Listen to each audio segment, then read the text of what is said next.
Halo dan selamat datang di video pembelajaran Filsafat Ekonomi Islam. Pada video pertama ini, kita akan membahas topik penting, yaitu epistemologi filsafat ekonomi Islam. Apa itu epistemologi dan mengapa hal ini fundamental dalam membangun ilmu ekonomi Islam? Secara sederhana, epistemologi adalah cabang filsafat tentang hakikat dan sumber pengetahuan. Dengan kata lain, bagaimana kita memperoleh ilmu dan memastikan kebenarannya. Dalam ekonomi Islam, epistemologi adalah landasan utama. Berbeda dari ekonomi konvensional yang cenderung hanya mengandalkan rasionalitas empiris dan mengklaim netralitas nilai, ekonomi Islam justru menegaskan bahwa pengetahuan ekonomi harus berangkat dari kerangka tauhid, keesaan Tuhan, yang mengintegrasikan wahyu, akal, dan empiri. Wahyu ilahi, Al-Quran dan hadis, menjadi sumber utama yang memberi nilai-nilai absolut dan pedoman moral, seperti larangan riba, kewajiban zakat, hingga prinsip keadilan sosial. Akal berperan untuk memahami teks wahyu dalam konteks, melakukan ijtihad, penalaran kreatif, agar ajaran Islam dapat diterapkan pada situasi modern. Selanjutnya, pengalaman empiris, data dan fakta lapangan juga diakui sebagai sarana untuk memahami realitas ekonomi dan menguji teori secara faktual. Epistemologi yang integratif ini memastikan ekonomi Islam tidak terjebak ke dalam dua jurang ekstrim, reduksionisme metodologis, hanya fokus aspek teknis empiris tanpa visi moral di satu sisi, atau menjadi wacana normatif yang abstrak tanpa relevansi praktis di sisi lain. Dengan kata lain, epistemologi menjaga keseimbangan agar ekonomi Islam tetap membumi sekaligus bermoral. Epistemologi ekonomi Islam menjembatani ketiga sumber tadi dalam satu kerangka pengetahuan yang utuh. Melalui proses ijtihad, misalnya dengan qiyas atau ijma, ulama dan cendekiawan berupaya mengaplikasikan prinsip wahyu untuk memecahkan persoalan baru, selalu dengan bimbingan maqasid syariah. Maqasid syariah mengacu pada tujuan-tujuan utama syariah seperti menjaga agama, nyawa, akal, keturunan, dan harta, sehingga memastikan ilmu dan kebijakan ekonomi yang dihasilkan membawa kemaslahatan dan mencegah kerusakan, sesuai nilai Islam. Kerangka tauhidiyah ini membuat epistemologi ekonomi Islam berbeda dari epistemologi ekonomi konvensional. Dalam Islam, ilmu ekonomi dipandang syarat nilai, value laden, dan terikat etika sejak awal, bukan sesuatu yang bebas nilai.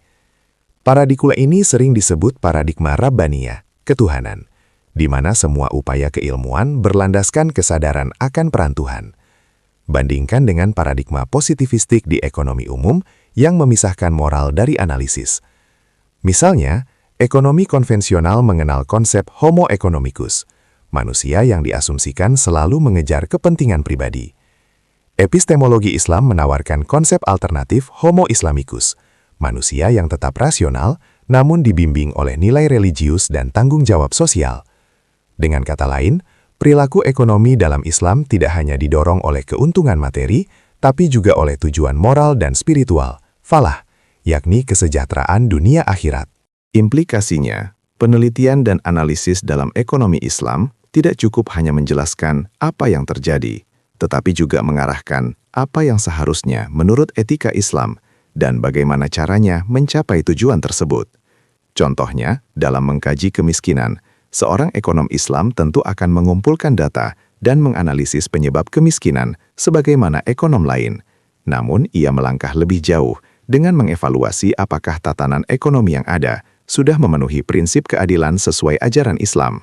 Apabila belum, ia akan menawarkan solusi normatif, misalnya optimalisasi zakat dan wakaf sebagai instrumen yang disediakan Islam untuk mengatasi kesenjangan. Jadi, ilmu ekonomi Islam bersifat kritis dan solutif, tidak hanya memahami dunia, tapi juga memperbaikinya sesuai prinsip syariah. Tantangan dalam pengembangan epistemologi ini adalah dominasi paradigma Barat. Banyak akademisi Muslim terpapar metodologi ekonomi konvensional sejak lama, sehingga kadang tanpa sadar mengadopsi asumsi bahwa ilmu ekonomi itu objektif dan bebas nilai. Epistemologi Islam mengingatkan kita bahwa netralitas semacam itu sebenarnya semu. Ekonomi konvensional pun dibangun di atas asumsi-asumsi filosofis, misalnya mengutamakan materialisme dan individualisme yang sering bertentangan dengan nilai Islam. Paradigma positivisme modern misalnya hanya mengakui pengetahuan yang terukur secara indrawi dan mengabaikan dimensi moral spiritual.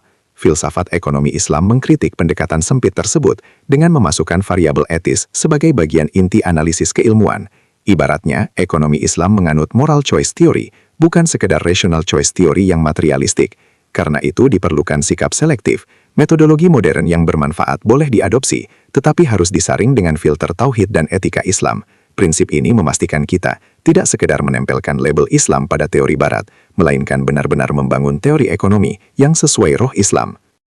Salah satu konsep yang ditawarkan epistemologi Islam adalah 3 lapis verifikasi untuk setiap teori atau model ekonomi. Pertama, verifikasi syariah. Memastikan teori tersebut tidak menyimpang dari Al-Quran, Sunnah, serta prinsip halal haram dan makosid syariah. Kedua, verifikasi logis. Memastikan argumen dan struktur teorinya konsisten secara rasional. Ketiga, verifikasi empiris. Memastikan teori itu dapat diterapkan dan terbukti membawa hasil positif di dunia nyata. Bila sebuah teori lulus uji syariah tetapi gagal secara empiris, misalnya secara fikih halal, namun ternyata tidak membawa kemaslahatan, atau malah meniru praktik riba secara terselubung, maka teori itu dianggap belum valid dalam perspektif ekonomi Islam. Dengan demikian, keseimbangan antara kepatuhan norma agama dan efektivitas empiris selalu dijaga. Sebagai ilustrasi, bayangkan sebuah bank syariah ingin meningkatkan efisiensi dengan mengotomatisasi layanan. Langkah ini bisa menaikkan profit, tapi berarti mengurangi jumlah karyawan. Dalam logika ekonomi konvensional, keputusan PHK demi efisiensi dianggap wajar. Namun dari sudut pandang Islam, keputusan tersebut harus ditimbang dengan pertanyaan etis. Apakah pemutusan hubungan kerja massal itu sejalan dengan prinsip keadilan dan kesejahteraan? Islam mengajarkan hifdz al-nafs, perlindungan jiwa dan kehidupan, termasuk mata pencaharian, dan menekankan tanggung jawab sosial. Bank syariah dalam contoh ini idealnya mencari solusi tengah. Efisiensi tercapai tanpa mengabaikan kesejahteraan karyawan. Misalnya, menawarkan pelatihan ulang atau penempatan baru daripada langsung memberhentikan. Contoh ini menunjukkan bagaimana epistemologi Islam bekerja. Ia mendorong pengambilan keputusan ekonomi yang tidak semata-mata melihat untung, tapi juga mempertimbangkan nilai kemanusiaan sesuai tuntunan wahyu.